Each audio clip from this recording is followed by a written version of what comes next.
24वां बाब। और यीशु हैकल से निकल कर जा रहा था कि उसके शागिर्द उसके पास आए ताकि उसे हैकल की इमारतें दिखाएं। उसने जवाब में उनसे कहा, क्या तुम इन सब चीजों को नहीं देखते?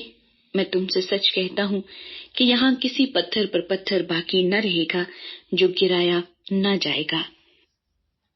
और जब वो जैतून के पहाड़ पर बैठा था, उसके शागिर्दों ने अलग उसके पास आकर कहा, हमको बता कि ये बातें कब होंगी और तेरे आने और दुनिया के आखिर होने का निशान क्या होगा?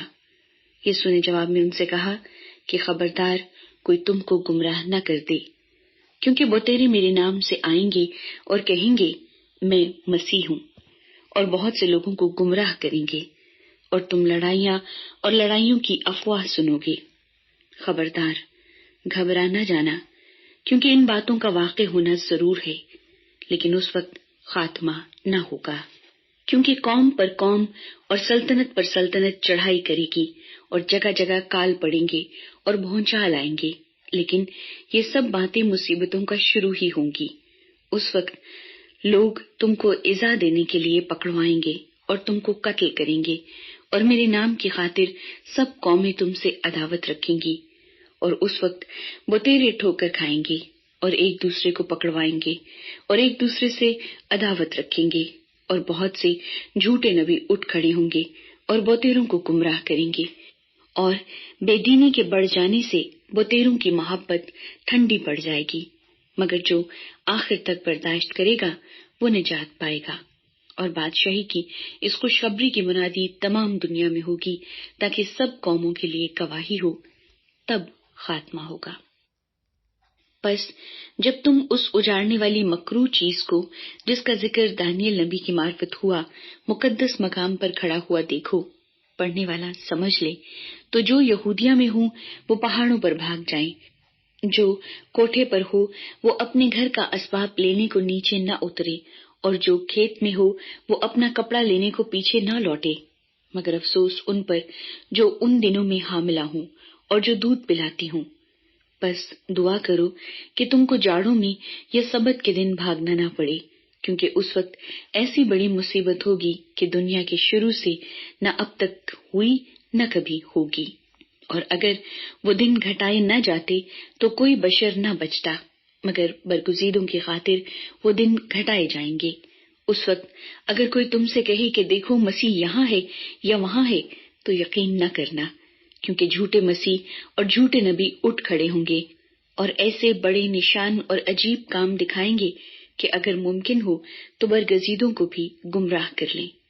देखो, मैंने पहले ही तुमसे कह दिया है। बस अगर वो तुमसे कहें कि देखो वो बियाबान में है, तो बाहर न जाना, या देखो वो कोठरियों में है, तो यकीन न करना, क्योंकि जैसे बिजली पूरब से कौंध कर पश्चिम तक दिखाई देती है, वैसे ही इब्ने आदम का आना होगा। जहाँ मुर्दार है वहाँ गिद्ध जमा हो जाएंगे। और फौरन उन दिनों की मुसीबत के बाद सूरज तारीक हो जाएगा और चांद अपनी रोशनी न देगा, और सितारे आसमान से गिरेंगे और आसमानों की कुव्वतें हिलाई जाएंगी। और उस वक्त इब्ने आदम का निशान आसमान पर दिखाई देगा, और उस वक्त जमीन की सब कौमें छाती पीटेंगी और इब्ने आदम को बड़ी कुदरत और जलाल के साथ आसमान के बादलों पर आते देखेंगी।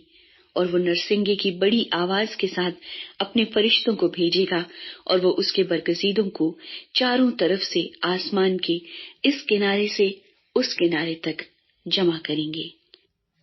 अब इंजीर के दरख्त से एक तमसील सीखो। जो ही उसकी डाली नरम होती और पत्ते निकलते हैं, तुम जान लेते हो कि गर्मी नजदीक है। इसी तरह जब तुम इन सब बातों को देखो तो जान लो कि वो नजदीक बल्कि दरवाजे पर है। मैं तुमसे सच कहता हूँ कि जब तक ये सब बातें न हो लें, ये नस्ल हरगिज तमाम न होगी। आसमान और जमीन टल जाएंगे, लेकिन मेरी बातें हरगिज न टलेंगी। लेकिन उस दिन और उस घड़ी की बाबत कोई नहीं जानता, न आसमान के फरिश्ते न बेटा, मगर सिर्फ बाप।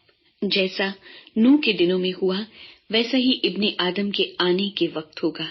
क्योंकि जिस तरह तूफान से पहले के दिनों में लोग खाते पीते और ब्याह शादी करते थे, उस दिन तक के नूह कश्ती में दाखिल हुआ اور جب تک طوفان آ کر ان سب کو بہا نہ لے گیا ان کو خبر نہ ہوئی۔ اسی طرح ابن آدم کا آنا ہوگا۔ اس وقت 2 آدمی کھیت میں ہوں گے، ایک لے لیا جائے گا اور دوسرا چھوڑ دیا جائے گا۔ 2 عورتیں چکی پیستی ہوں گی، ایک لے لی جائے گی اور دوسری چھوڑ دی جائے گی۔ بس جاگتے رہو، کیونکہ تم نہیں جانتے کہ تمہارا خداوند کس دن آئے گا۔ لیکن یہ جان رکھو کہ اگر گھر کے مالک کو معلوم ہوتا کہ چور رات کے کون سے پہر آئے گا تو جاگتا رہتا اور اپنے گھر میں نقب نہ لگنے دیتا۔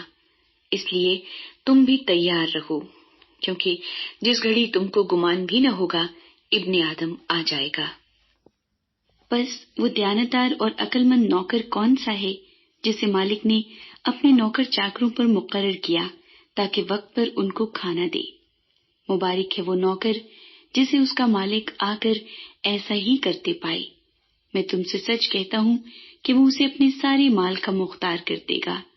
لیکن اگر وہ خراب نوکر اپنے دل میں یہ کہہ کر کہ میرے مالک کے آنے میں دیر ہے، اپنے ہم خدمتوں کو مارنا شروع کرے اور شرابیوں کے ساتھ کھائے پیے، تو اس نوکر کا مالک ایسے دن کہ وہ اس کی راہ نہ دیکھتا ہو اور ایسی گھڑی کہ وہ نہ جانتا ہو آ موجود ہوگا اور خوب کوڑے لگا کر اس کو ریاکاروں میں شامل کرے گا، وہاں رونا اور دانت پیسنا ہوگا۔